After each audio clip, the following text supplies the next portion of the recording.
شهر رمضان الذي أنزل فيه بسم اللہ الرحمن الرحیم الحمد للہ رب العالمین والصلاة والسلام علی سیدنا و مولانا ابی القاسم مصطفیٰ محمد وعلیہ الطیبین الطاہرین سیما بقیت اللہ الارضین روحی و ارواحنا لک الفدا اما بعد اللہم اہدنی فیہ لصالح الاعمال واقضی لی فیہ الحوائج والآمال یا من لا يحتاج الى التفسیر والسؤال یا عالما بما فی الصدور العالمین صلی علی محمد وآلہ الطاہرین۔ ماہ مبارک رمضان کے 17ویں دن کی دعا آپ کے سامنے تلاوت کیا۔ ماہ مبارک رمضان رحمتوں کا مہینہ اور برکتوں کا مہینہ ہے، مغفرت کا مہینہ ہے، اعصار و ثواب کا مہینہ ہے۔ رسول گرامی صلی اللہ علیہ وآلہ وسلم ارشاد فرماتے ہیں یہ اللہ کا مہینہ ہے، اس مہینے میں رب العزت اپنے بندوں کی گناہوں کی بخشش اور رحمت و برکت کا مہینہ قرار دیا گیا ہے۔ اور اس ماہ مبارک رمضان کے آج کے دن کے ساتھ جو دعا مخصوص ہے، جس میں ارشاد ہوتا ہے اللہم اہدنی فیہ لصالح الاعمال، اے رب العزت، اے پالنے والے، ہمیں رہنمائی فرما، ہماری رہنمائی فرما کہ ہم نیک اعمال، صالح اعمال بجا لائیں، اور وقضی لی فیہ الحوائج والآمال، اور اے رب العزت یہ تیرا مہینہ ہے، یہ بخششوں کا مہینہ ہے، یہ رحمتوں کا مہینہ ہے۔ اے رب العزت ہماری حوائج کو پوری فرما، ہماری جتنی حاجتیں ہیں، شرعی حاجتیں ہیں۔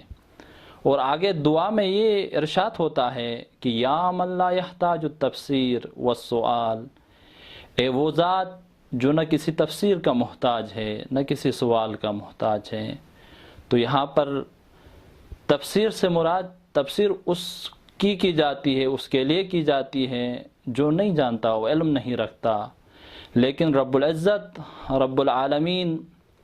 تمام مخلوقات کا علم رکھنے والا ہے، ہر شے کا علم رکھنے والا ہے۔ تو یہاں عمل صالح سے مراد لیا گیا ہے کہ نیک اعمال سے مراد کیا ہے۔ تو ماہ مبارک رمضان میں سب سے بہترین نیک اعمال جس کی ہم رب العزت سے دعا کرتے ہیں کہ اس کی توفیق ہمیں عنایت کریں، وہ تلاوت قرآن ہے۔ تلاوت قرآن اس لیے کہ ماہ مبارک رمضان میں قرآن ہدایت کے طور پہ نازل کی گئی، اور قرآن انسان کے قلوب کو منور کرتا ہے، اور اس کتاب ہدایت سے انسان اگر اس مہینے میں ہدایت نہ پائے تو ممکن نہیں دوسرے ایام میں انسان اس قرآن سے استفادہ کریں۔ اور صالح اعمال میں مختلف اعمال ذکر کرتے ہیں، جیسے احسار و ثواب۔ ماہ مبارک رمضان میں لوگوں کی مدد کرنا، افطاری کے حوالے سے یتیموں کی مدد کرنا، اور اس کے علاوہ اللہ سے حاجتوں کے بارے میں شرعی حاجات، اور یہ توفیق دینے کی دعا کرنے کی ضرورت ہے کہ خدایا اس ماہ مبارک رمضان میں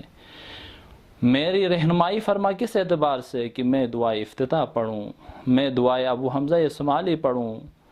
میں وہ تمام اعمال بجا لاؤں جو اس مہینے میں تو نے قرار دیا ہے۔ اگر میں اس مہینے میں صرف میں سوتے رہوں، کھاتے رہوں تو یہ معیار نہیں، معیار یہ ہے کہ اس مہینے کے تمام اعمال کو میں بجا لاؤں۔ اس لیے دعا میں آیا ہے اے وہ ذات جو کسی تفسیر کا محتاج نہیں، اے وہ ذات جو کسی سوال کا محتاج نہیں، اے وہ ذات یا عالماً بما فی صدور العالمین، اے وہ ذات جو عالمین کے قلوب کو جاننے والا ہے، عالمین کے وہ ذات جو مخلوق کے پوشیدہ رازوں کو جاننے والا ہے، اے وہ ذات جو انسان کی حقیقت کو جاننے والا ہے۔ تو اب رب العزت کی درگاہ میں دعا کے لیے سب سے پہلا یہی شرط ہے کہ انسان اللہ سے ہی دعا کرے، اور اس امید کے ساتھ کہ اللہ آپ کی دعا پورے کرنے والا ہے۔ اگر غیر اللہ کو آپ ذہن میں رکھ کے دعا کریں گے تو دعا کی شرط پوری نہیں ہوگی۔ جب دعا کی شرط پوری نہیں ہوگی تو دعا بھی مستجاب نہیں ہوگا۔ اور دوسری شے جو دعا کی قبولیت اور مقبولیت کے لیے شرط ہے وہ ہے ائمہ علیہ السلام کو توسل کرنا، خصوصاً وہ ائمہ علیہ السلام جن جو اولو العزم ہیں، جو باب الحوائج ہیں، وہ انبیاء کرام، لہٰذا ان کو توسل کر کے اس ماہ مبارک میں بارگاہ عزتی میں اگر ہم دعا کریں تو یقیناً ہماری دعا قبول ہو جائے گی۔ وآخر الدعوانا والحمد للہ رب العالمین۔